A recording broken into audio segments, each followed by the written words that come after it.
queridos irmãos. Nós somos a equipe 2 da cidade de Parnamirim, no Rio Grande do Norte, e estamos aqui para gravarmos mais um podcast, desta feita da lição 2 da revista de adultos, que tem como título A Predileção dos Pais por um dos seus filhos. A nossa equipe é formada pelo pastor Elinaldo, presidente da DIPAR, por mim, Assis Irineu, e pelo pastor Elias Aguiar. Nós integramos o DENEC nesta apresentação do podcast, que é o Departamento de Ensino e Educação Cristã da IADERN, Igreja Evangélica Assembleia de Deus no Rio Grande do Norte, presidida por nosso pastor Martim Alves, e o DENEC coordenado pelo pastor Reinaldo Odilo. Então, neste momento, iniciando a nossa lição de número 2, antes de nós passarmos a fazer a apresentação da lição em si, queremos já dar saudações iniciais para os nossos irmãos, com o nosso pastor Elinaldo e também com o pastor Elias. Pois não, amado. Pai do Senhor, para todos que estarão ouvindo esse podcast, né?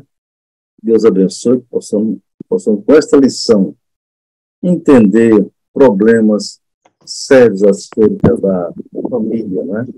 Dia a dia da família cristã. Deus abençoe. A paz do Senhor, queridos, eu quero primeiramente parabenizar, né, o DENEC por mais um evento abençoado que foi a EBD em síntese. Cresceu mais uma vez em número, mas cresceu também em qualidade em muitos aspectos e continua crescendo. Então, parabenizar os professores que têm acreditado nesse projeto. E hoje nós vamos para a lição de número 2 dessas 13 lições, e realmente o pastor Elianai Cabral trouxe um assunto maravilhoso. Vai falar sobre famílias, sobre alguns erros de grandes personagens bíblicos, e nós estamos aqui para aprender juntos. Então, Deus abençoe a todos, fique conosco, divulgue esse trabalho para que a EBD em síntese chegue a mais e mais pessoas. Muito bem. Então, hoje nós estudaremos a lição de número 2, que tem como título A Predileção dos Pais por um dos Filhos. O texto áudio diz assim: E amava Isaque a Esaú, porque a caça era do seu gosto. Mas Rebeca amava Jacó. Gênesis 25, 28. Verdade prática: preferência de filhos dentro do lar gera divisão e promove o egoísmo na formação deles. A leitura bíblica está em Gênesis, capítulo 25, versículos 19 ao 28. E diz: E estas são as gerações de Isaque, filho de Abraão. Abraão gerou a Isaque, e era Isaque da idade de 40 anos, quando tomou Rebeca, filha de Betuel, arameu de Padã-Arã, irmã de Labão, arameu, por sua mulher. Isaque orou instantemente ao Senhor por sua mulher, porquanto era estéril. E o Senhor ouviu as suas orações, e Rebeca, sua mulher, concebeu. E os filhos lutavam dentro dela. Então disse: se assim é, por que sou eu assim? E foi-se a perguntar ao Senhor. E o Senhor lhe disse: 2 nações há no teu ventre, e 2 povos se dividirão das tuas entranhas. Um povo será mais forte do que o outro povo, e o maior servirá ao menor. E cumprindo-se os dias para dar à luz, eis gêmeos no seu ventre. Saiu primeiro, ruivo e todo como uma veste cabeluda, por isso chamaram seu nome Esaú. E depois saiu seu irmão, agarrado a sua mão ao calcanhar de Esaú, por isso se chamou seu nome Jacó. E era Isaque da idade de 60 anos quando gerou. E cresceram os meninos. E Esaú foi varão perito na caça, varão do campo, mas Jacó era varão simples, habitando em tendas. E amava Isaque a Esaú, porque a caça era do seu gosto, mas Rebeca amava Jacó. Os objetivos desta lição são: primeiro, apresentar o plano de Deus para a família de Isaque e Rebeca. Segundo, apontar a predileção dos filhos como uma das principais causas de conflito familiar. E terceiro, explicar os malefícios da predileção na formação e desenvolvimento físico, emocional e espiritual dos filhos. Na introdução, nosso comentarista, pastor Elianai Cabral, ele traz ao seguinte texto: a história de Isaque e Rebeca parece uma infeliz repetição da de Abraão e Sara. Por algumas vezes, Abraão não soube lidar com os sentimentos de sua esposa, cometendo erros pelos quais pagou um alto preço. Nesta lição, estudaremos a respeito da predileção de filhos pelo casal Isaac e Rebeca. Veremos que, quando isso acontece na família, os resultados são conflitos intermináveis que fazem do lar um ambiente hostil para a criação de filhos. Obviamente, essa não é a vontade de Deus para a família cristã. Então, a palavra-chave para esta lição é predileção. No tópico primeiro, nós estaremos, então, abordando o plano de Deus para a família e sua presciência. E todo este tópico primeiro, convido o nosso pastor Elinaldo para trazer a sua abordagem. O pastor Elinaldo, que é um especialista nessa área de família, tem livros escritos, né, sobre a família e, graças a Deus, dirige um ministério muito abençoado em favor das famílias, que atinge tanto a nossa cidade de Parnamirim como todo o Brasil. Nosso pastor Alinaldo. Pois não. Pastor Assis, pastor Elias, graças a Deus por mais esse podcast, né? Uma contribuição que Deus nos consegue dar para o estudo da Palavra de Deus na Escola Bíblica Dominical. Então, o título da lição é instigante, não é? A predileção dos pais por um dos filhos.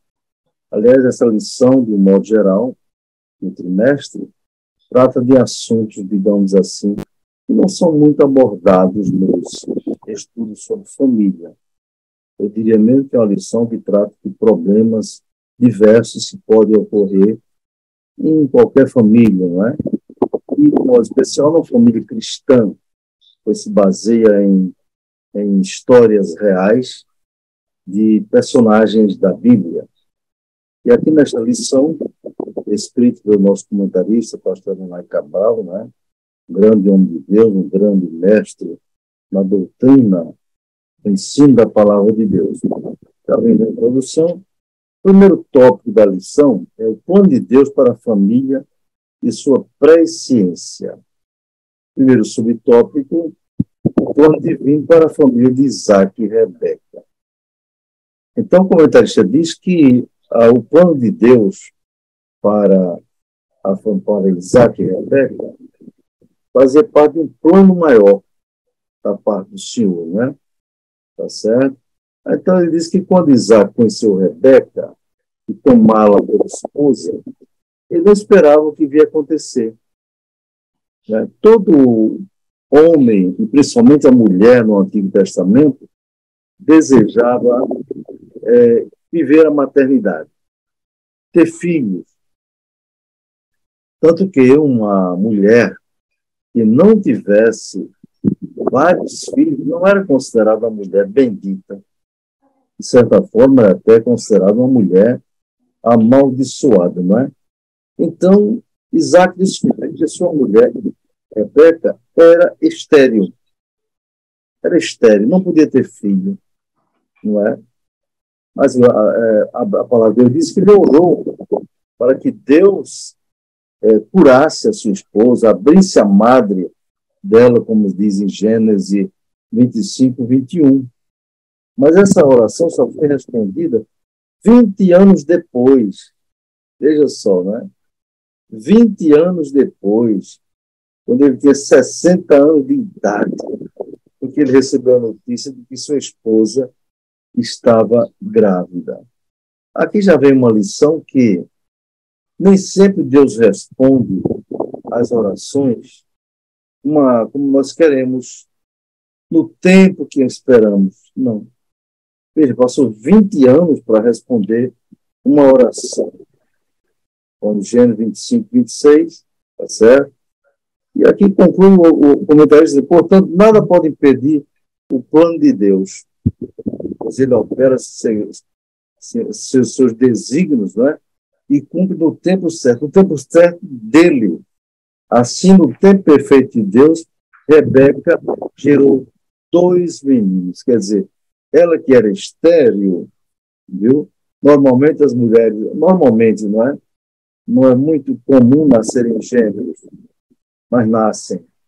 Então, a mulher tem filho 1 ano, passa um tempo, tem outro filho depois, e há quem passe anos para ter o segundo filho. e Rebeca, no ventre dela, né, Deus lhe concedeu a resposta da oração para o marido, com dose dupla, vamos dizer assim, teve 2 filhos gêmeos, né? Esse é o subtópico 1. O subtópico 2 é o propósito presciente de Deus. A Bíblia diz que nos mostra que Deus é onisciente, onipresente,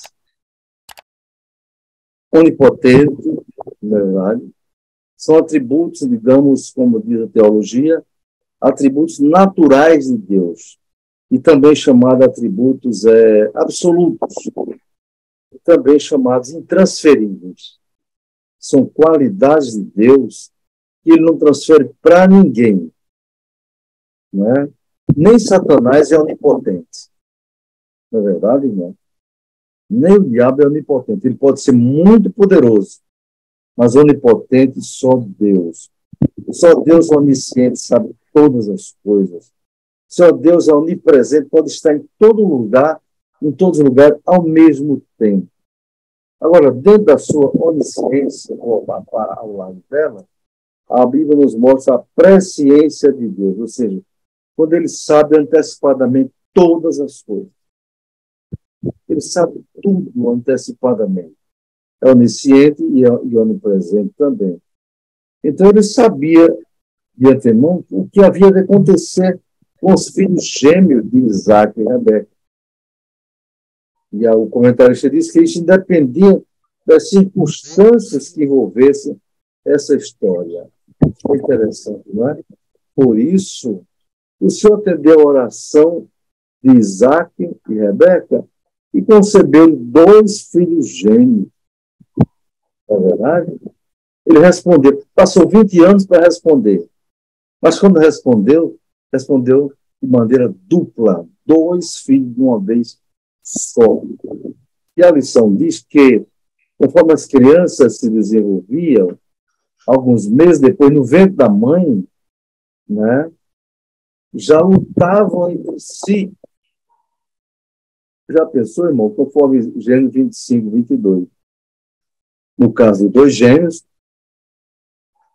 e depois recebeu o nome de Esaú e Jacó, não é? Deus sabia de antemão que eles seriam criados como agentes livres, como todas as pessoas. Todas as pessoas que nascem, bíblica e teologicamente falando, são agentes livres, ou seja, o que é um agente livre? É aquele que tem livre-arbítrio, pode fazer aquilo que entender que deve fazer. Não é verdade? Agora, ao mesmo tempo, amado, você pode dizer ao seu aluno, ao mesmo tempo que Deus dá livre-arbítrio ao ser humano para fazer as suas escolhas, fazer aquilo que melhor entender na vida, Deus também lhes dá responsabilidade. E todas as atitudes das pessoas, não é, trarão inevitavelmente as consequências. Como já disse alguém, as escolhas são opcionais, não é? Mas as consequências são inevitáveis, entendeu? E aqui, Esaú, Deus sabia que aqueles meninos que haveriam de nascer seriam gente livre, mas também seriam rivais. E, pela natureza, já mostrava no ventre e eles competiam entre si, na verdade. Interessante. À medida assim, essa competição não era consciente, porque criança no ventre materno, como embrião, primeiramente, não é? Como embrião, primeiramente, e depois como fetos, não é verdade? Não pode ser considerado responsáveis pelos seus atos, de forma alguma. Então, como Deus, ele tem presciência de todas as coisas. Diz a lição de maneira oportuna que devemos ressalvar que esse atributo, ou seja, presciência de Deus, não é causativo, ou seja, não implica num determinismo, como creem, por exemplo, irmãos, os árabes. Os árabes têm uma palavra na língua deles chamada maktub. Maktub na linguagem árabe quer dizer, está escrito, o destino, vai acontecer. Está escrito e vai acontecer. Eles acreditam no destino, conforme essa expressão. Chega a dizer até o seguinte, na visão deles: eu estou sentado aqui nesta cadeira, nesta noite, porque o Deus deles, segundo Alá, assim determinou. Então, praticamente, o islamismo, a religião árabe, não admite livre-arbítrio. Tudo está determinado pelo destino. Destino com D maiúsculo. Mas a presciência de Deus não é bem assim. Não é?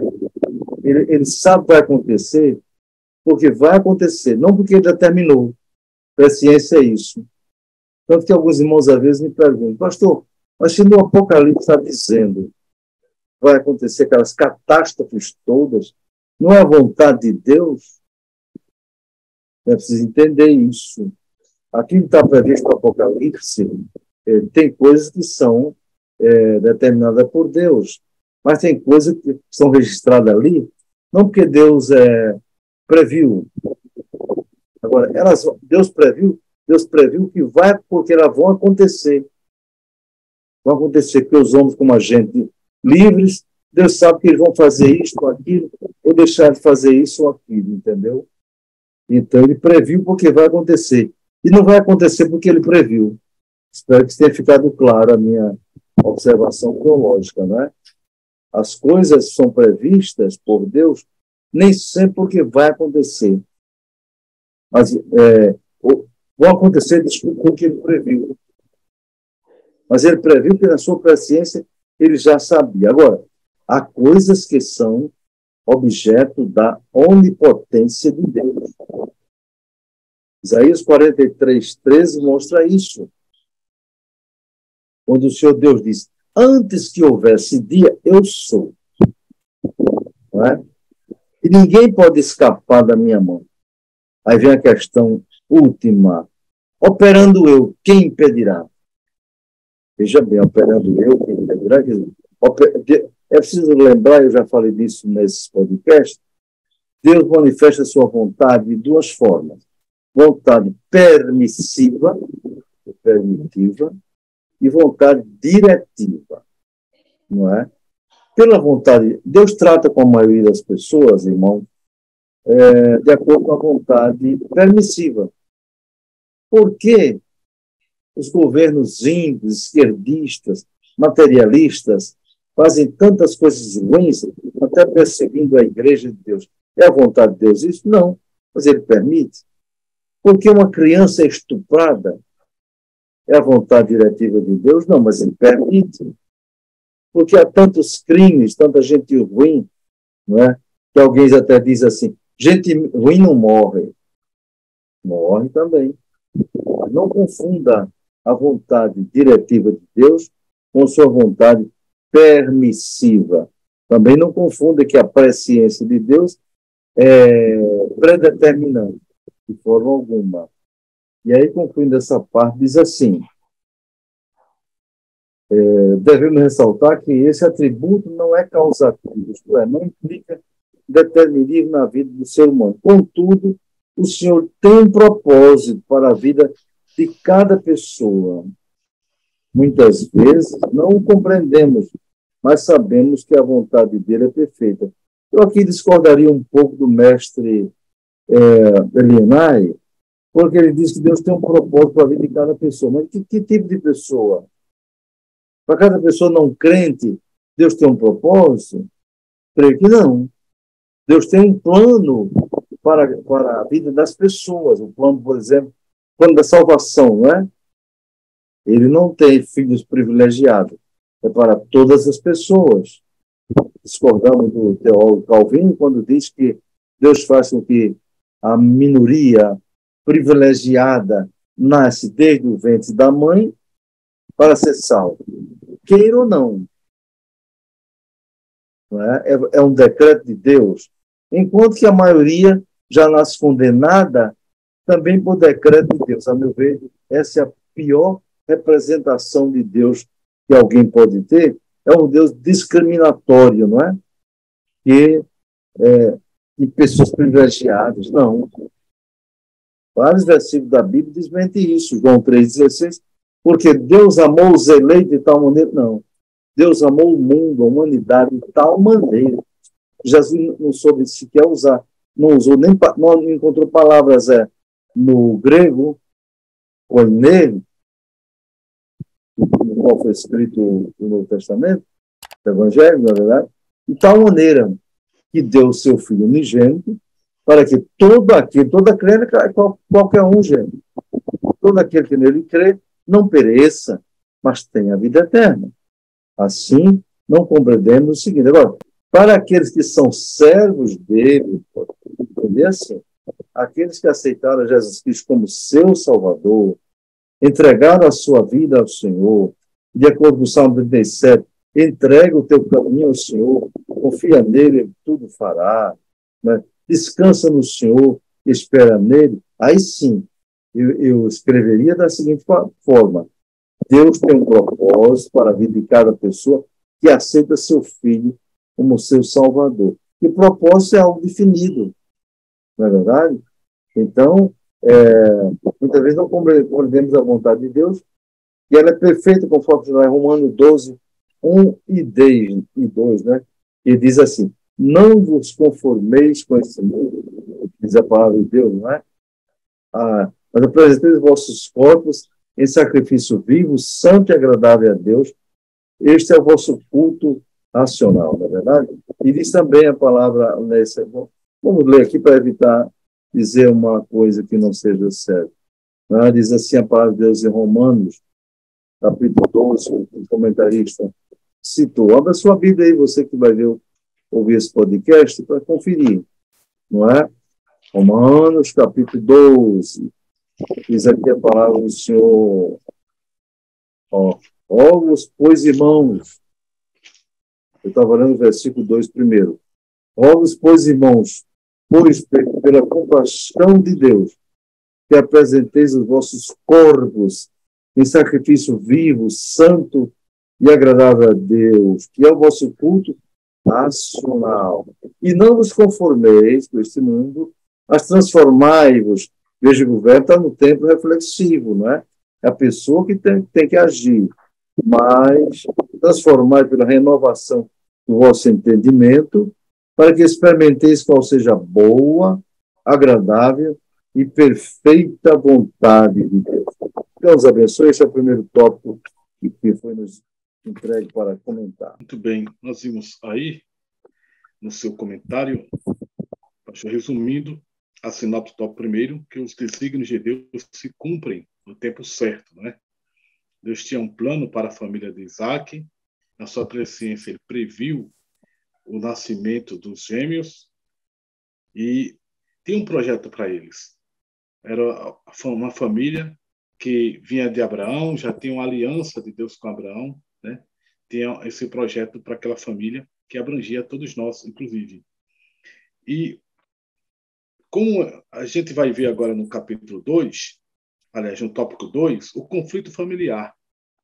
Conflito familiar, onde o comentarista ele aborda a esterilidade de Rebeca, aborda o conflito já no ventre de Rebeca, e os filhos lutavam no ventre dela, e também, depois do nascimento, o favoritismo do casal pelos filhos. Então, nosso pastor Elias, eu gostaria de ouvi-lo trazendo esse comentário do tópico segundo. Meus queridos, aqui no tópico 2, falando sobre conflito familiar, eu queria propor uma dinâmica para salas de aula. Pode parecer loucura, mas num primeiro momento, mas eu já executei em auditórios lotados com 300 alunos e funciona bem. Então, pegar uma etiqueta e colocar uma etiqueta com uma cordinha em um aluno que aceite esse propósito, ele não pode saber o tema que está na testa, colocar ali escrito elogie-me e em outro critique-me. Então, tudo que você perguntar para esse aluno ao longo da aula, as pessoas irão contribuir como? Criticando o que está escrito, critique-me, elogiando o que está escrito, elogie-me. Por que a gente fala isso? Porque o tópico fala sobre favoritismo.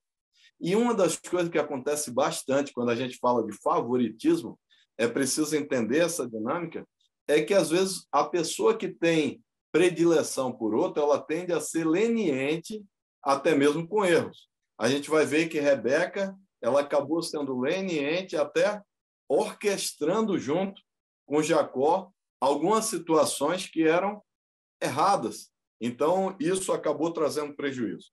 Mas vamos ver, queridos, como Deus é maravilhoso. Então, na lição de número 1, falou de Abraão e Sara.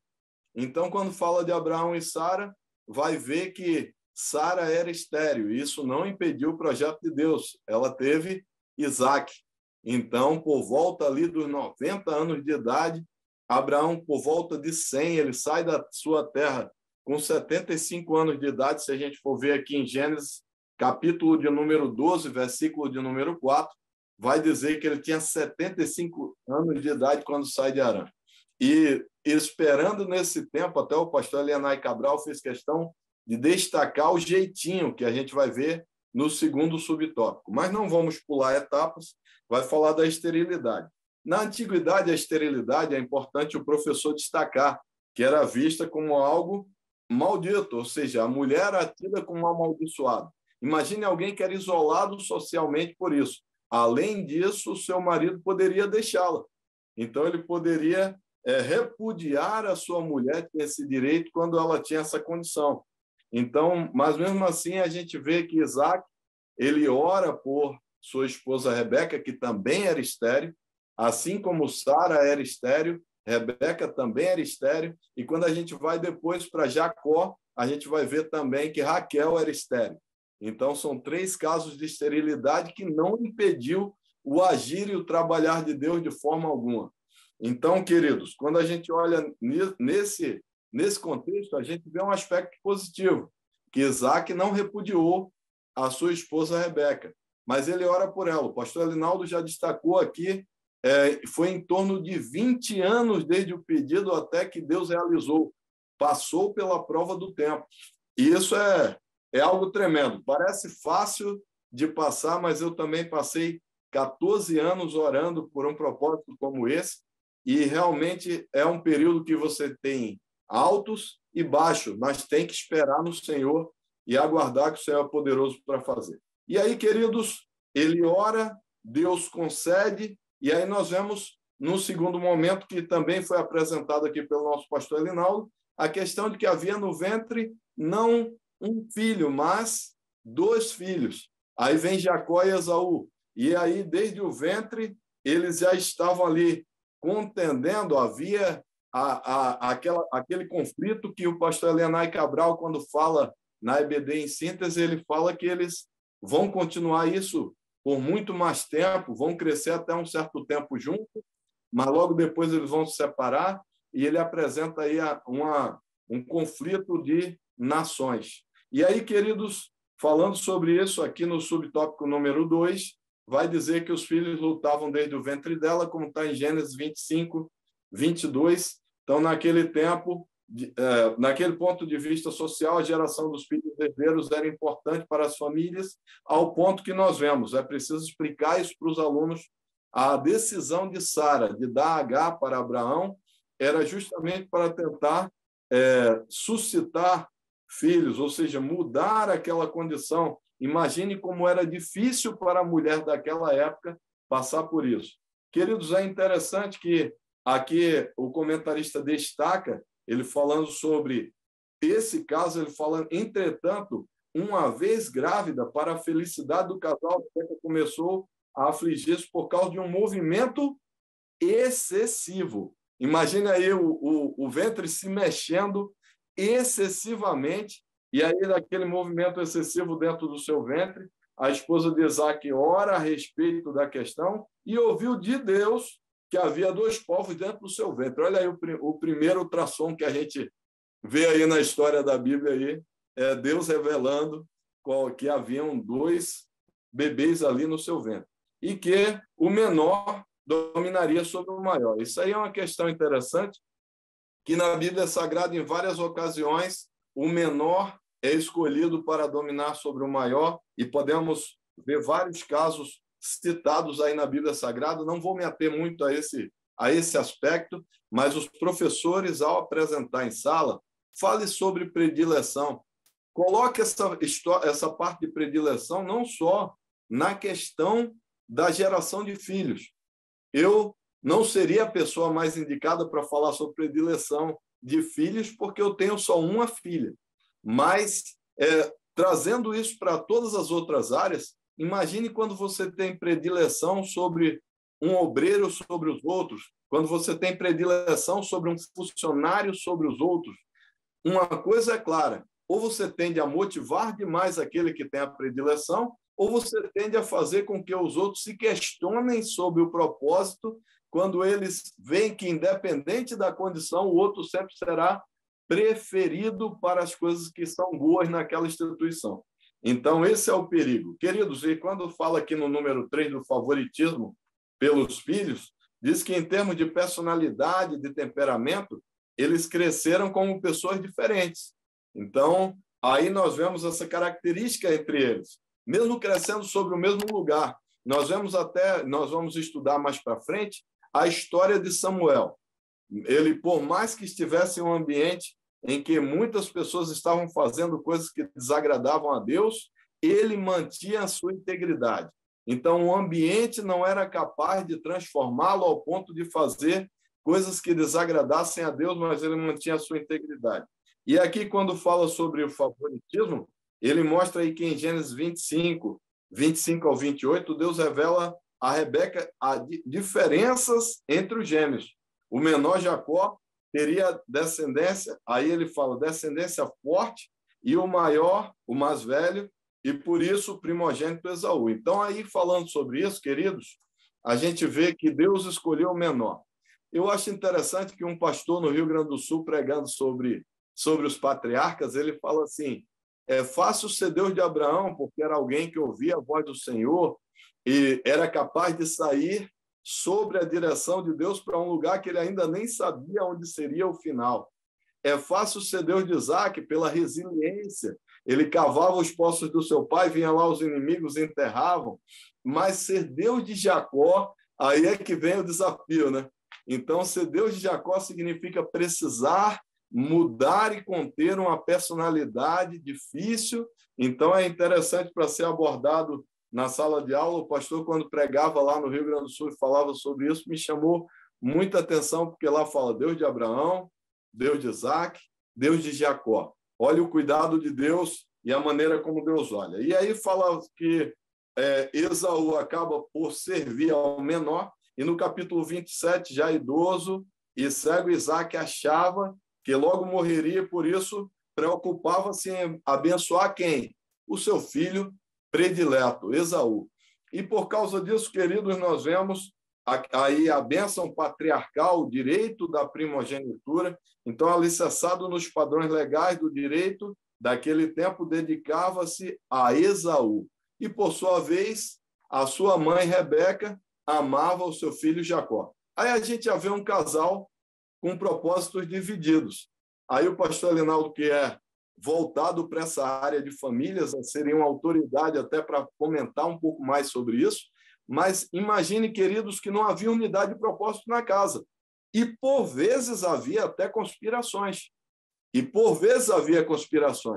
Ou sem tratar, ou sem acordo, eles faziam algo para privilegiar aquele filho ao qual eles tinham predileção. Olha o perigo disso em todas as áreas.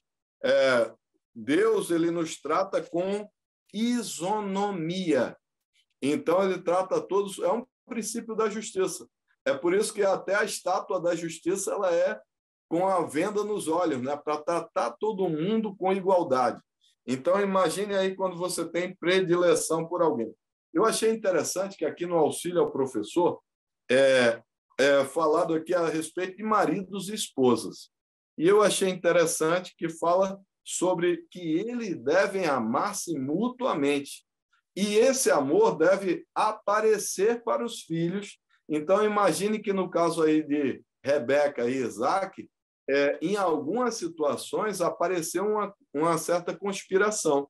Então, aqui o comentarista falando sobre isso diz que as Escrituras não deixam nenhuma dúvida sobre isso.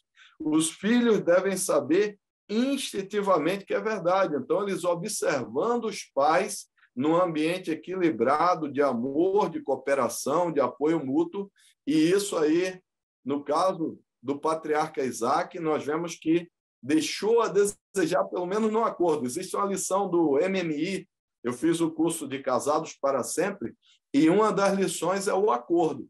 Então, fala justamente sobre essa necessidade que o casal tem de juntar-se e, para decidir algo, apresentar para que jogue ali numa tempestade de ideia, para que se trace a melhor linha de ação, para que se tenha unidade de pensamento. Então, eu achei interessantíssimo esse comentário, porque ele reflete o momento que o patriarca estava vivendo. Então, ele toma uma decisão sozinho, a esposa toma outra, prepara e orquestra ali um cenário para que o filho mais novo enganasse o próprio pai e coloca a gravidade disso na área dos relacionamentos. Imagina aí, pastor Elinaldo, pastor Assis, quando você pega um ambiente em que você vê a mãe conspirando para criar um cenário, enganar o seu marido com o seu filho mais moço, tentando ali tirar um direito que era do mais velho. Então, a gente vê isso aí nesse contexto. Claro que tudo na nossa vida tem a permissão de Deus, ou Deus conhece o propósito. Então, aqui ele fala assim também, ó, o verdadeiro amor entre os pais não pode ficar escondido. Os filhos ouvirão o amor através de ternas palavras pronunciadas. E aqui, queridos, ele fala não só isso, porque às vezes, até eu já lecionei sobre isso algumas vezes, de que adianta o amor só de palavras? Já viu quantas pessoas falam assim, até em compromisso, falam para os seus pastores assim, eu vou estar fazendo tal trabalho, quando chega no horário ele não está lá. Ele é bom em prometer. Da mesma forma, também, existem relacionamentos em que os maridos prometem para a esposa, ou falam palavras bonitas, ou dizem eu te amo, mas não há uma cumplicidade, não há apoio mútuo, não há ajuda. Então, aqui eu achei interessante nesse comentário que está aqui na lição, e lendo o livro do pastor Elianai Cabral, oriento a todos a comprar. O pastor Assis Irineu me motivou ali na igreja a sempre comprar o livro do comentarista. E aí eu vi, pastor Linaldo, pastor Assis, que é muito barato. O livro ele custa R$20 e é uma ferramenta fantástica de subsídios para melhorar, para ajudar na aplicação da lição.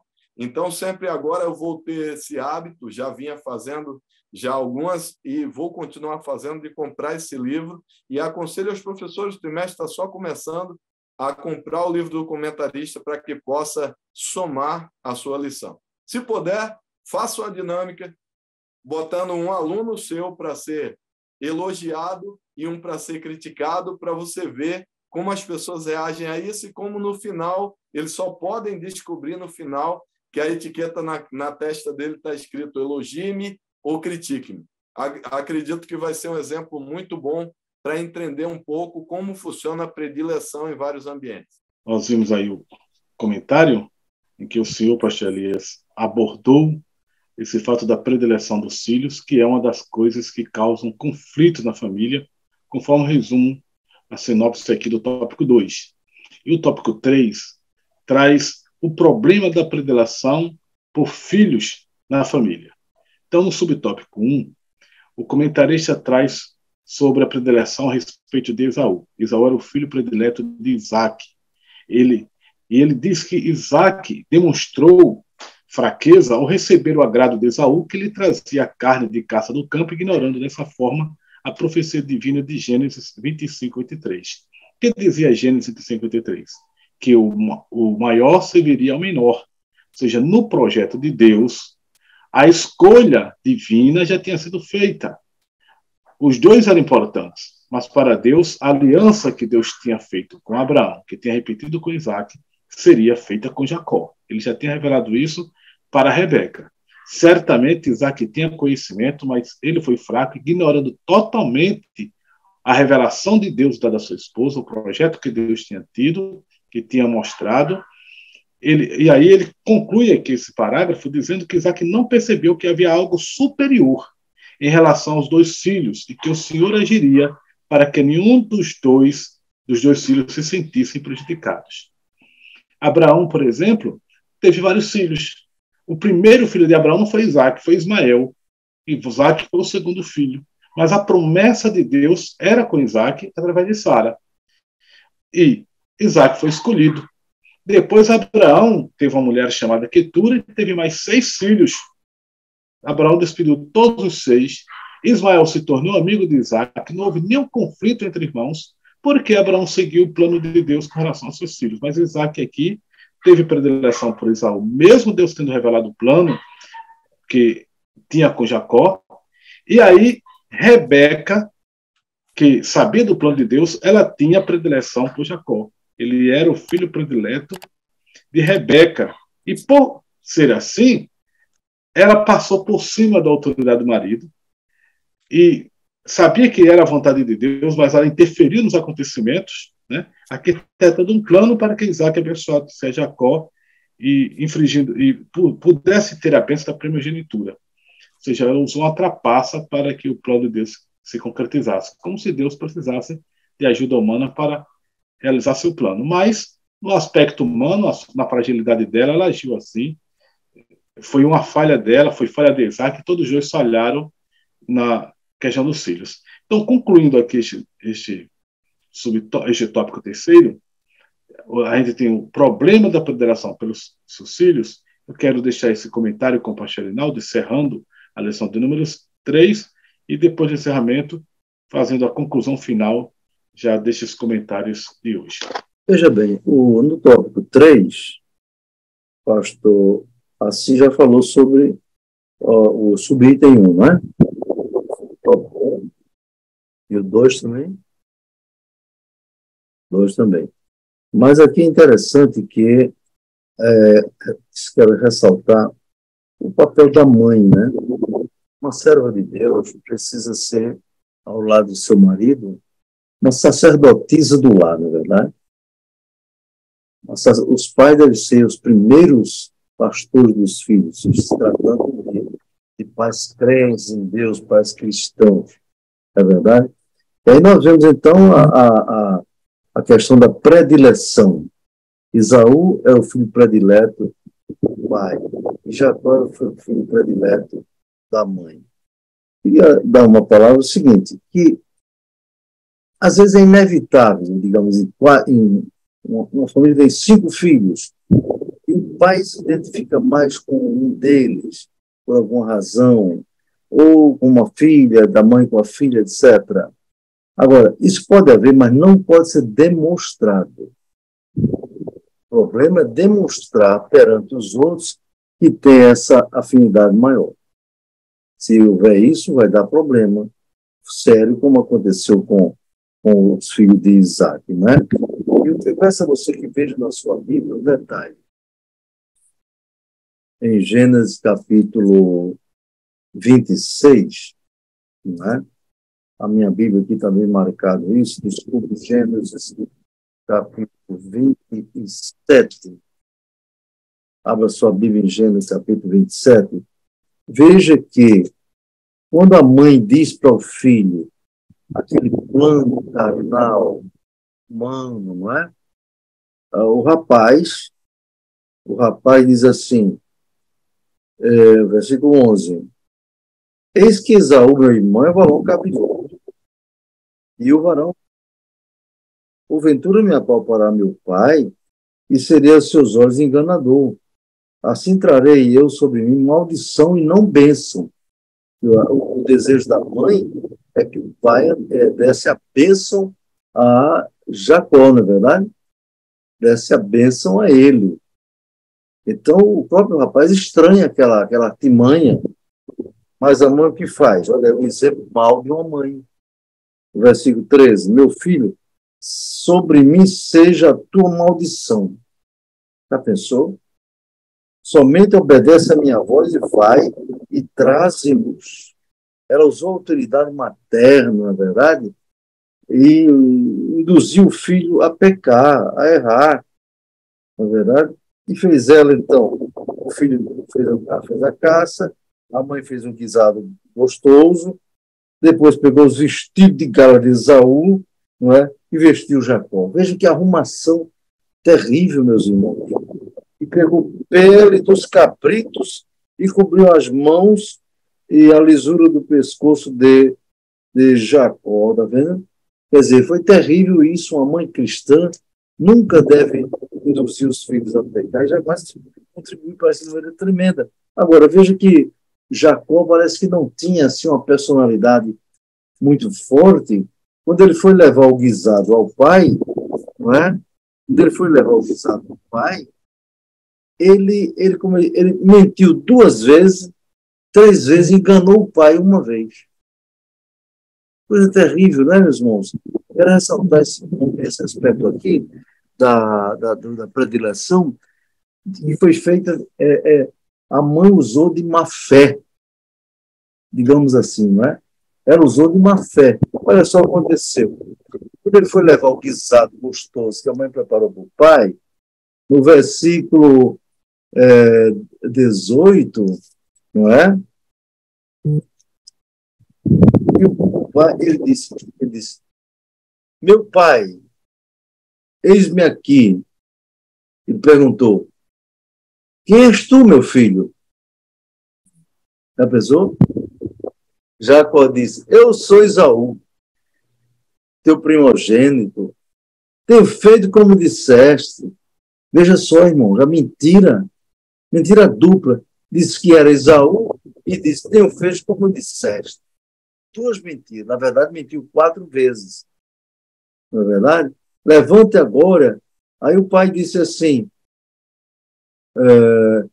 ele diz, levanta-te, assenta e come a minha caça. Então disse Isaque a seu filho, como é isto que tão cedo achaste, filho meu? Irmão, esse é um ponto que o professor não deve deixar de abordar, meu filho. Né? Ele disse, porque o Senhor teu Deus a mandou ao meu encontro. Segunda ou terceira mentira aí. Segunda mentira, na verdade. Terceira, aliás. Deus não fez isso, foi a mãe que mandou ele mentir. Disse Isaque a Jacó, chega-te agora para que te apalpe, meu filho, se és meu filho Esaú mesmo. O pai teve aquela dúvida, não é? Se és meu filho Esaú mesmo. Está entendendo? Ou não. Então Jacó chegou a Isaque, o pai apalpou, como ele imaginou, porque ele estava desconfiado, né? Por causa da voz. A voz é de Jacó, porém as mãos são de Esaú. Enganou o pai, além de mentir, mais o engano. E não conheceu por quanto as suas mãos estavam cabeludas, como as mãos de Esaú, seu irmão, e abençoou. E ainda disse no versículo 24, és tu, meu filho Esaú? Olha aí. Ele disse, eu sou. Mentiu mais uma vez. Que coisa terrível. Então faz chegar isso para que coma, etc. Ele comeu. E disse Isaque, seu pai, ora, chega-te e beija-me, meu filho. Foi uma trama terrível. Então chegou e beijou. Então cheirou o cheiro dos seus vestidos e abençoou. E deu a bênção que você pode ler para os alunos ver qual foi a bênção tremenda, que a bênção era para Esaú e ele deu a Isaque. Enganado. Deu a bênção de Jacó, a bênção de Esaú, ele deu a Jacó. Não é verdade? É o que está escrito aqui? Meu irmão. E aconteceu que, acabando Isaque de abençoar Jacó, né? Jacó acabou de sair, né? Seu pai Jacó, veio Esaú, seu irmão, e trouxe a caça, e era verdadeira. Está entendendo, meus irmãos? Então, deve mostrar isso. Os pais nunca devem usar de artimanhas, de tramóias, não é, de conselhos errados para os filhos, porque as consequências virão de maneira terrível. E aí, no item 3, aqui, top diz, a predileção, o problema da predileção pelos filhos,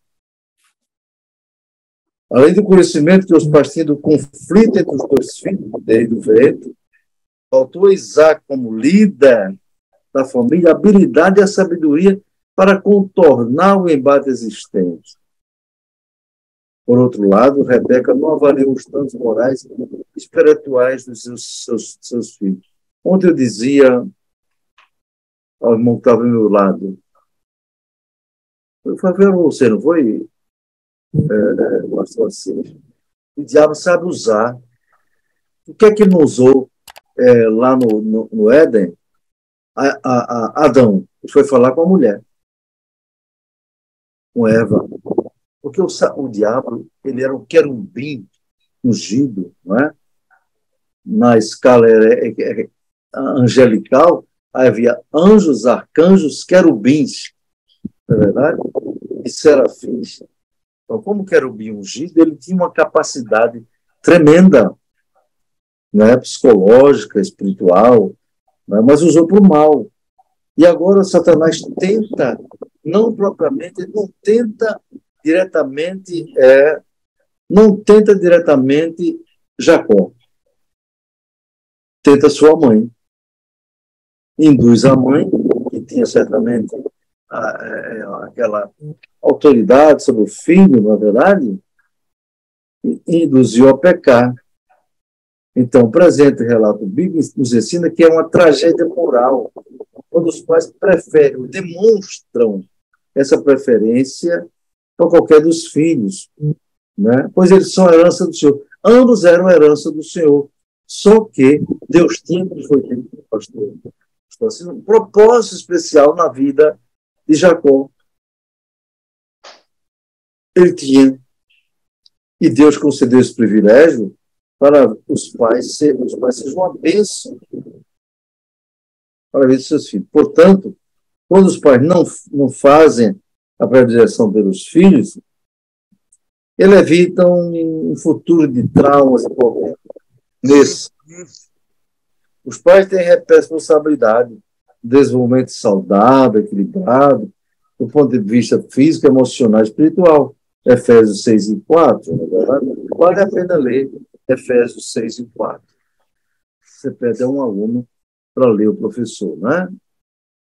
Efésios, capítulo 6, versículo 4. Vamos lá. Efésios 6. Cheguei no Efésios, não é? Capítulo 6, versículo 4. Primeiro ele fala para os filhos, em Efésios 6, 1. Vós, filhos, sejam obedientes a vossos pais no Senhor. No Senhor, porque isso é justo. Jacó obedeceu à mãe, mas não foi no Senhor. Foi da carne. Aí vem o mandamento de Êxodo, capítulo 20. Honra teu pai e tua mãe, que é o primeiro mandamento com promessa, para que te vá bem e vivas muito tempo sobre a terra. Não é verdade? Aí no versículo 4 diz, e vós, pais, não provoqueis a ira a vossos filhos, mas criais na doutrina e admoestação do Senhor. Este é o mandamento bíblico que a maioria dos pais evangélicos, inclusive na nossa igreja, não cumprem. O pastor Assis e o pastor Eli são testemunhas de que um dos ensinamentos mais preciosos que Deus tem dado é para que os pais façam o culto doméstico. Façam o culto doméstico, o culto tão simples. Não deve demorar mais que 20 minutos, no máximo meia hora, se for muito grande os capítulos a serem lidos.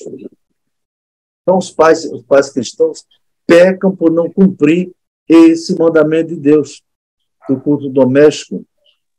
Eu creio, amados irmãos, que Isaac não fazia o culto doméstico. Eu creio. Não levava seus filhos para os pés do Senhor, adorar com sabedoria, com humildade, com santidade. Não é? A prova está aí. Que a própria mãe, se fizesse o culto doméstico, não é? Lendo a palavra de Deus, não faria uma loucura dessa.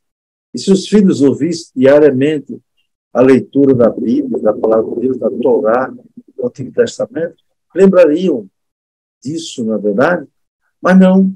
Tanto que depois, lá em Deuteronômio, eu acho que capítulo 11, não é? Vamos ler aqui. Às vezes a mente da gente falha, não é verdade? É muito sério. Deuteronômio 11, 18 a 21, você pode mostrar isso, né? Se Isaac, com Rebeca, tivesse cumprido isso, verdade que isso aqui foi depois do fracasso deles, na verdade, mas eu creio que por isso Deus fez um mandamento. Ponde, pois, as minhas palavras no vosso coração, na vossa alma, e atai por sinal na vossa mão, para que esteja por testemunho entre vossos olhos. Agora veja o mandamento doméstico. Ensinai-as a vossos filhos, falando delas, assentado em tua casa, e andando pelo caminho, deitando-te e levantando-te. Escreve-nos no pai da tua casa, nas tuas portas. Esse é o mandamento de Deus, irmãos. O 22, porque se diligentemente guardar todos esses mandamentos que vos ordenam, né? Nós guardarem amando o Senhor nosso Deus, andando em todos os caminhos, e aí ele vos chegar, também o Senhor, diante de ti, vos lançará fora todas as nações, promessas de Deus, irmão. A maioria dos crentes, eu faço questão de que nesse podcast os irmãos valorizem isso. Culto doméstico, aí você vai para o Salmo 78, o comentarista até cita referência, mas não escreve. Salmo 78, irmãos, culto doméstico é mandamento de Deus, não é mandamento do pastor Rinaldo, da Assembleia de Deus. Não.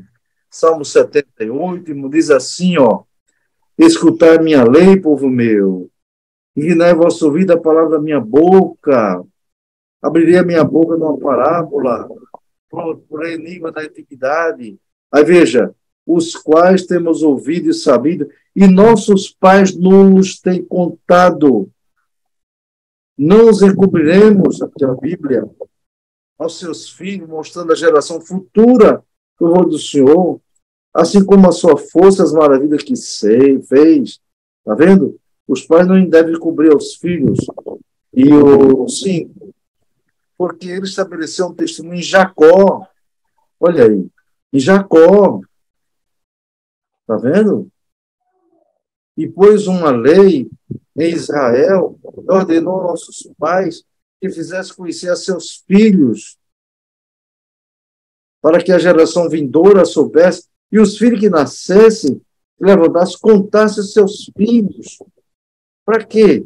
Para que pudesse em Deus a sua esperança, e não se esquecesse das obras de Deus, mas guardasse os seus mandamentos, e não fosse como seus pais, geração quanto mais rebelde, geração que não conheceu o seu coração, que o Espírito não foi fiel para com Deus. Então, irmãos, esse último ponto que eu comentei não está propriamente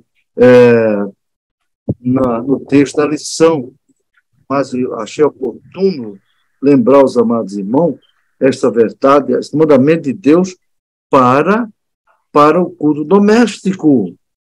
Para o culto doméstico.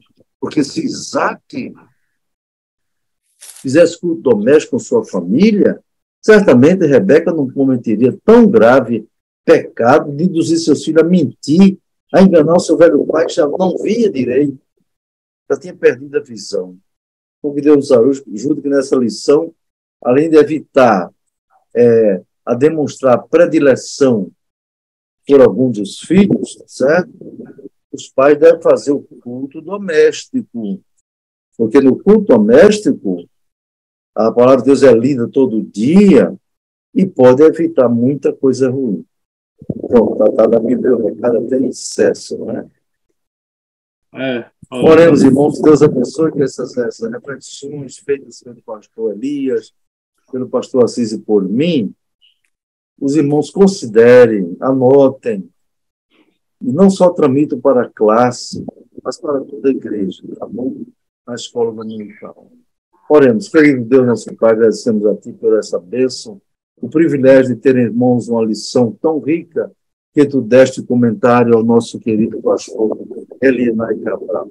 Agradecendo pela bênção de poder fazer parte desse podcast. É uma forma de contribuir para que os professores aperfeiçoem o ensino nas lições em classe. Nos abençoe que possamos sempre fazer vontade, dirige tudo, Senhor, guarda de todo mal, nos despedindo neste momento daqueles que estão diante do podcast. E queremos aqui dar a bênção apostólica para todos. A graça do nosso Senhor Jesus Cristo, o amor de Deus, nosso Pai, a comunhão e consolação do Espírito Santo, seja com todos agora e sempre. Amém.